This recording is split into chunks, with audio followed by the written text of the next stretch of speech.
मनुष्य के बर्बादी के 7 कारण। तो आइए दोस्तों, श्री कृष्ण भगवान ने गीता में स्वयं क्या कहा मनुष्य के बर्बादी के 7 कारण के बारे में। दोस्तों, अधूरा ज्ञान 20 के समान होता है। जानने के लिए वीडियो को पूरा ज़रूर देखिएगा। तो कौन ऐसा कारण है जिससे मनुष्य अपना ज़िंदगी को बर्बाद कर देते हैं? तो दोस्तों, पहला कारण है क्रोध है। क्रोध है व्यक्ति महान शत्रु, क्योंकि दोस्तों मनुष्य का सबसे बड़ा शत्रु, सबसे बड़ा दुश्मन क्रोध है, गुस्सा है। इसलिए मनुष्य को कभी भी क्रोध, गुस्सा नहीं करना चाहिए।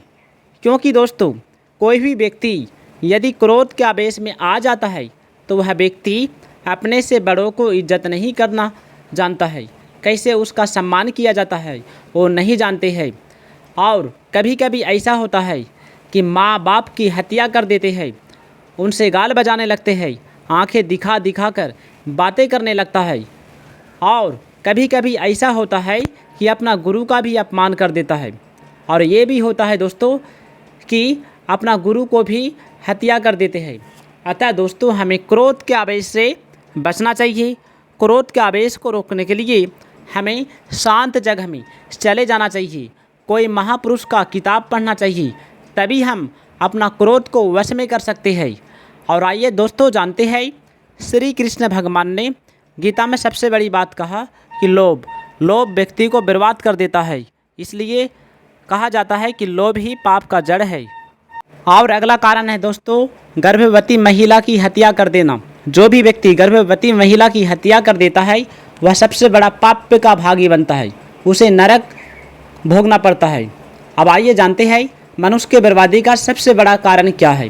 जी हाँ दोस्तों, सुनकर आप हैरान हो जाओगी। भगवान श्री कृष्ण कहते हैं कि अहंकार ही मनुष्य का सबसे बड़ा शत्रु है। मनुष्य चाहे कितना भी बड़ा, मनुष्य को कभी भी अहंकार नहीं करना चाहिए, नहीं तो उसका खुद का पतन हो जाएगा। अब आइए दोस्तों, जानते हैं भगवान श्री कृष्ण कहते हैं मनुष्य के बर्बादी का अगला कारण के बारे में। कहते हैं आलस्य ही सबसे बड़ा शत्रु माना गया है। आलस्य को कमज़ोर मत समझिए, क्योंकि जो भी व्यक्ति आलस्य के प्रभाव में आता है तो वह अपना नाश कर देता है, वह अपना ज़िंदगी से कई गुना पीछे हट जाता है। इसलिए दोस्तों, आलस्य में कभी नहीं रहिए, आलस्य को दूर भगाइए, तभी आप अपना ज़िंदगी में आगे की तरफ बढ़ सकते हो। भगवान श्री कृष्ण कहते हैं जो दूसरों का धन लूटता हो वैसे लोगों को जलते हुए मकान की भांति छोड़ देना चाहिए। अब आइए जानते हैं भगवान श्री कृष्ण कहते हैं शरीर से लगाव नहीं रखना चाहिए, समाज से लगाव रखना चाहिए।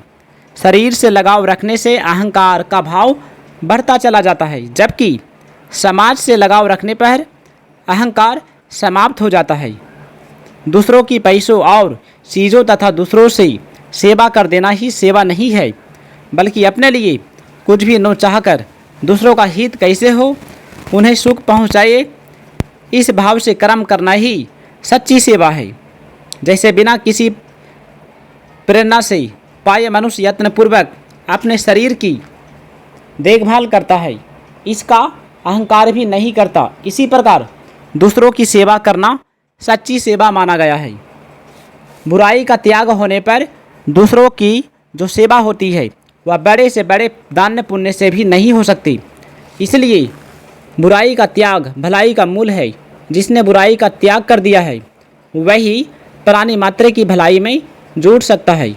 जैसे समुद्र में जल ही जल होता है, ऐसे ही संसार में मृत्यु ही मृत्यु होता है। संसार में पैदा होने वाली कोई भी वस्तु शाश्वत नहीं है, वह हर क्षण मृत्यु की ओर बढ़ता चला जाता है। इसलिए संसार को मृत्यु का सागर कहा गया है। मनुष्य में अनुकूल एवं प्रतिकूल दोनों आदतें रहती है। सांसारिक घटना, परिस्थिति तथा प्राणी पदार्थों में अनुकूल प्रतिकूल आदतें राग द्वेष उत्पन्न करके मनुष्य को संसार में बांध देती है। मनुष्य जिस भाव से भगवान की शरण लेता है उसी भाव से भगवान उसे आश्रय देते हैं। मैं क्या हूँ इसका तो पता नहीं, पर मैं ही हूँ इसका सबको पता है। मैं क्या हूँ को खोज लेना ही ईश्वर को पा लेना है। मन भगवान में लगाने से संसार का चिंतन नहीं होगा, और बुद्धि भगवान में लगाने से मनुष्य को संसार के आश्रय की आवश्यकता नहीं रह जाएगी।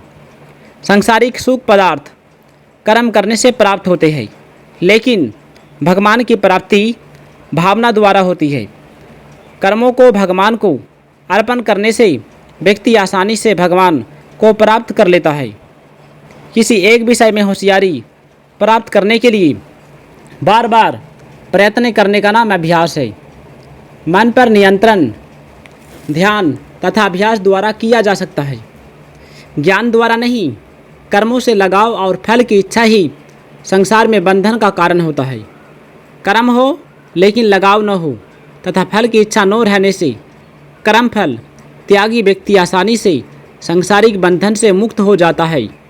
शरीर, इंद्रिय, मन, बुद्धि, योग्यता, सामर्थ्य, पदार्थ आदि से जो कुछ मनुष्य के पास है वह सब का सब संसार से ही मिला हुआ है। उसका व्यक्तिगत नहीं है, अपना कुछ नहीं है, अपने लिए कुछ नहीं चाहिए तथा अपने लिए कुछ नहीं करना है। यही कर्मयोग का मूल महामंत्र है। जीव यानी कि आत्मा स्वयं चेतन और अविनाशी है तथा संसार जड़ और विनाशी है। त्याग असीम होता है। संसार के संबंध में तो सीमा होती है, पर संसार के त्याग में कोई सीमा नहीं होती। त्याग करते ही परमात्मा की प्राप्ति हो जाती है। सुखियों से मित्रता, दुखियों से करुणा, पुण्यात्मा लोगों से खुशी और पापी लोगों से उपेक्षा का भाव मन को निर्मल बनाता है। दुख पाने वालों की अपेक्षा दुख देने वालों पर दया होनी चाहिए, क्योंकि दुख पाने वाला तो अपने पिछले पापों से छूट रहे हैं, पर दुख देने वाले नए पाप कर रहे हैं। इसलिए दुख देने वाले दया के विशेष पात्र है।